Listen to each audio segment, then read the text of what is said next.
Thank you. We now move to topical questions. Question number 1, a point of order from Mulroney. On a point of order, Presiding Officer, it's good to have you back, Presiding Officer.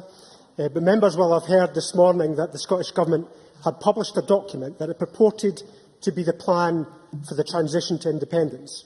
It had been released to the press and sent to other governments without the courtesy of any of the available parliamentary routes being taken. This Parliament might have wanted to see this document before it was signed, sealed and sent. We might have wanted to correct the factual inaccuracies about Lincoln, press for a bit more than 3 paragraphs on transition and challenge the proposal that the SNP appoint themselves to the new top posts of Scottish Foreign and Defence Secretaries, even before an election. There are fewer than 300 words to explain the complex task of unravelling a 300-year-old union, negotiating 14,000 international treaties and establishing a new defence force and security services. We are promised yet more of this in the months ahead, so are we really expected to simply sit by our radios every morning to wait for the latest announcement? This document fuels the suspicion that the SNP have not done their homework. 20 pages of flannel is not adequate. So, Presiding Officer, understanding Order 7.3, will you support a demand by this Parliament that we have sight of and scrutinise these documents as they are released in the coming months, so that we have a chance to insist that the Scottish Government does its homework? If we don't demand a change of attitude now, we will have to continue to endure this shabby treatment. I thank the member for the advance notice of his point of order. It has enabled me to consider the important issues that he raises. All members should be aware that the Good Practice Guide on announcements by the Scottish Government states that major policy announcements should, in the first instance, always be made to the Parliament, and that the judgment on this rests with Minister. As the guidance also acknowledges, decisions on whether and how to make announcements to Parliament and Government business are a matter for the Scottish Government. Any discussion on the Parliament's future business programme or a request for a statement should be raised by a party's business manager, and I note that Alison McInnes made the point about this issue and also on the capital infrastructure at the Parliamentary Bureau today. Members will notice that I have selected a topical question on the capital infrastructure programme as a topical question, and I intend to allow as many supplementary requests from other members on this issue as time allows. Mr. Have you received any indication at all from the Government as to whether they wish to make a statement? The Government has made no indication to me, but I notice that the Minister for Parliamentary Business is indicating to me at the moment. Mr Fitzpatrick. And just to be helpful to the Chamber, on the point that Mr Rennie has made and that Alison McInnes made this morning, I can confirm that the referendum committee was notified of the document and given the document this morning prior to its release. And I think it's absolutely correct that the referendum committee should go through the proper parliamentary scrutiny and look at the document and decide what further action this Parliament chooses to take. We now move to topical questions. Question number 1, Richard Baker. Thank you, Presiding Officer, and welcome back. To ask the Scottish Government what progress it's making in delivering infrastructure projects. Cabinet Secretary Nicola Sturgeon. The Scottish Government is making good progress in delivering our infrastructure plans. Yesterday we published a report on our progress in 2012, together with updated programme and project pipelines. The progress report outlined that 9 of the major infrastructure projects included in the infrastructure investment plan published by my predecessor in December 2011 have been completed and are now in use. These have a value of over £600 million. The capital investment programme is on course to spend £3.1 billion for 2012-13, which will support an estimated 40,000 jobs across the Scottish economy. Richard Baker. Thank you. Yesterday, outside this chamber, the Cabinet Secretary spoke of ambitious plans to invest in infrastructure. But today we have further information from the Scottish Futures Trust on the slippage of the MPD programme.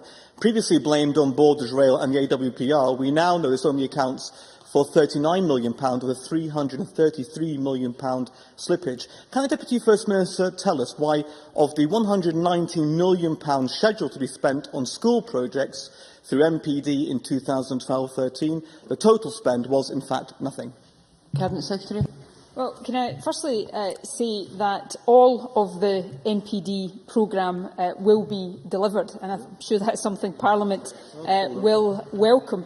The variance between 12-13 forecasts and some of the figures that have been cited inside and outside this chamber are due to a variety of reasons. For example, the Hub, Health and Schools projects, colleges and the M8 being forecast to reach financial close later than was originally estimated. The First Minister, as Richard Baker has indicated, has also cited the example of the legal challenge to the AWPR, a matter completely out with the Government's control, as the kind of reason that programmes can be subject to delay. The fact of the matter is these are large, complex projects being procured by a wide range of different procuring authorities.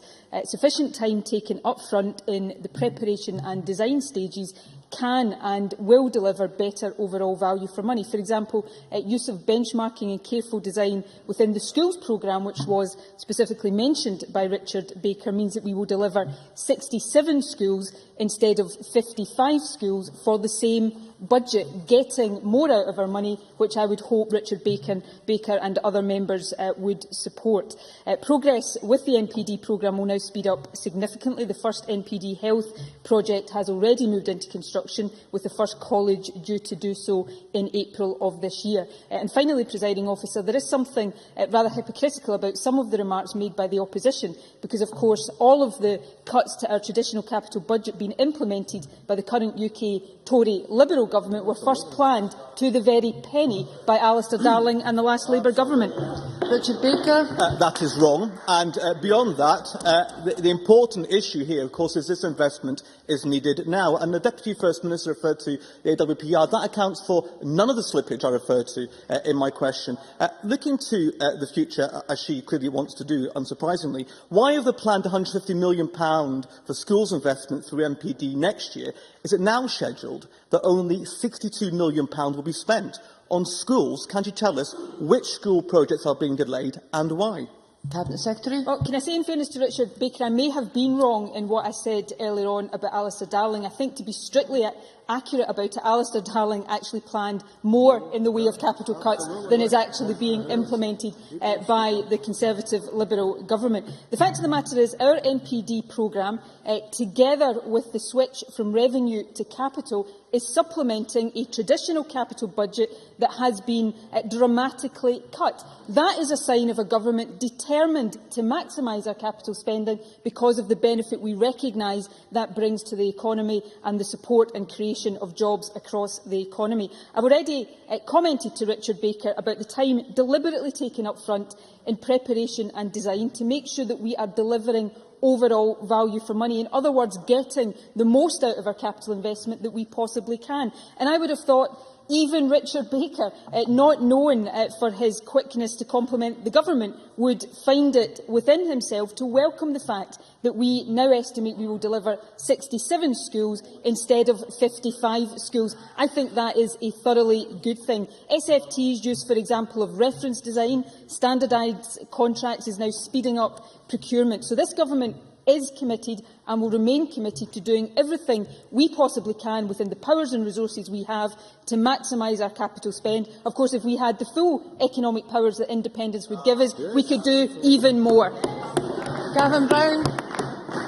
Thank you, Presiding Officer. The Cabinet Secretary said, and I quote, NPD progress will speed up over the next few years. It could hardly slow down over the next few years. Let me return to schools. Can I ask the Cabinet Secretary specifically, why was nothing spent on the schools programme in 2011-12? Why was nothing spent this financial year when £119 million was predicted? And why is it only going to be £62 million next year when it should have been £150? Just saying they're complex projects, frankly, isn't good enough. And I think this chamber and this country deserves a better explanation than that. Cabinet Secretary. Well, this country perhaps deserves an explanation from the party that Gavin Brown is a member of as to why our capital budget is being cut by 26%. And frankly, members in the opposition benches would have a bit more credibility in coming to this chamber and talking about capital investment if the parties that they support and are members of weren't slashing the capital budget of this government. Now, in terms of the NPD programme, a programme put in place by this government to ensure that we can continue to secure investment in much-needed infrastructure projects, a programme that will deliver the projects that it has committed to deliver, a £2.5 billion programme. In specific answer to the questions that Gavin Brown raised, if he'd been listening to my answers to Richard Baker, he would have heard me say very openly and very frankly that Hub Health and Schools projects in particular reached financial close later than had originally been anticipated. But the fact of the matter is, this is a programme that will be delivered in full, and the value of that, added to the value of our cut traditional capital budget, added to the value of the money we are taking from revenue to spend on capital, will ensure that in this year we will spend £3.1 billion in infrastructure projects, next year £3.4 billion, supporting the economy, supporting jobs, and together with, for example, our commitment to procurement reform, evidence that this government is absolutely committed to ensuring that we do everything possible to support economic recovery. Briefly, Mr Brown. Thank you, President. I think there were traces of horse meat in that answer, I have to say. In terms of colleges, then, let's move on to colleges. Colleges were supposed to have £65 million spent on them this year. The figure will now be zero. Why is it going to be zero? Cabinet Secretary. Well, if Gavin Brown, sorry, I'm getting the mixed up. Maybe there's something in that I find it difficult to distinguish between the Labour and the Conservative spokespeople on this issue, because if I can remind the Chamber, every penny of the cuts being implemented by the Tories were first planned by Alistair Darling and the Labour government. But specifically on colleges, Gavin Brown will be aware of NPD projects entered procurement in 2011-12, due to start construction this year. City of Glasgow College, Inverness College, Kilmarnock College, projects getting underway, getting into construction, supporting jobs, boosting the economy, and I would have thought that is something that, whether you're on the Tory, the Labour or the Liberal benches, would manage to welcome as good for Scotland's economy. In her revised plan, has she accelerated plans for transport routes to the north and the north east from the Central Belt by road and rail, including the A9? Cabinet Secretary. Well, Willie Rennie will have no doubt had the opportunity to look in detail at the updated infrastructure investment plan published yesterday. I'm more than happy to write to him in detail, drawing out all of the specific issues on transport routes to the north, underlining what this government is doing that previous governments failed to do in terms of some of the transport priorities in the north of the country, getting on with the work. And I'd be more than happy to write to Willie Rennie and lay all that out for him so that he's under no illusions about it. Jim Eadie. Is the Cabinet Secretary aware that the parents, pupils and staff of James Gillespie's High School in my constituency are looking forward to a new state-of-the-art facility with sports facilities second to none as a result of the non-profit distribution model, and that the people of Edinburgh are delighted that they will not be lumbered with the excessive PFI charges introduced by the parties there and there? Cabinet Secretary.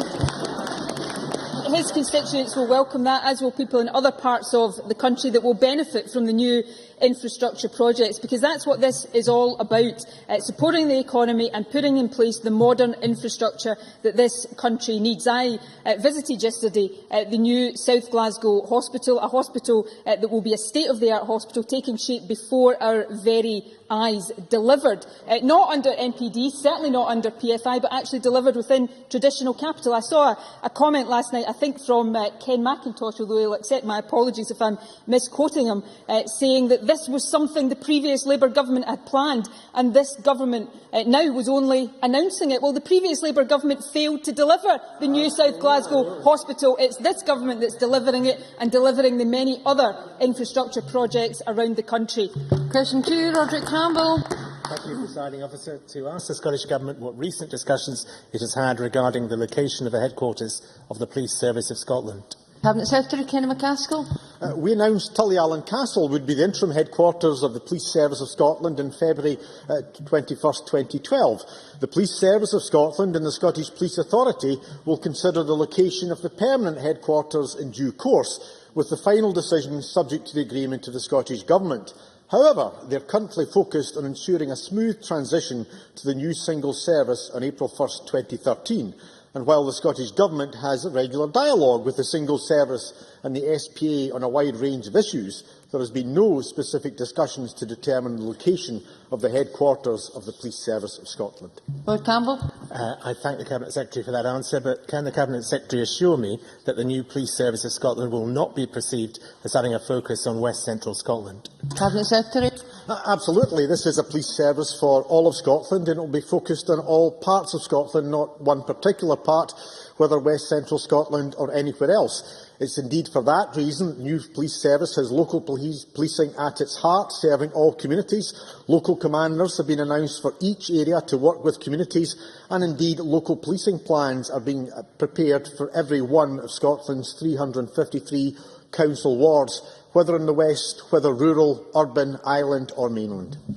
Elaine Smith. Ms Smith.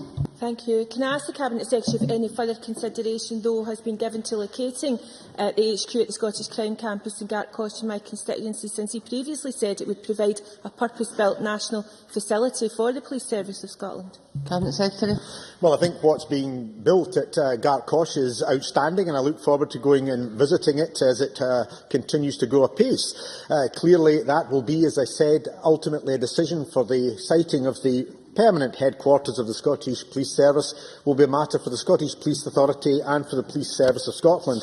It would be for them to decide whether it should be Gartcosh or anywhere else. It would be fair to say that there is land available, but indeed at the present moment I think we should welcome what is being contributed at the Crown Campus there and leave it to others to decide in forthcoming years. But I have no doubt both Vic Emery, the Chair of the Police Authority, and Steve House, who Elaine Smith will doubtless know, would be happy to chat, because they're certainly, as I say, delighted at the progress that is currently being made at Gartcosh. Alison McInnes.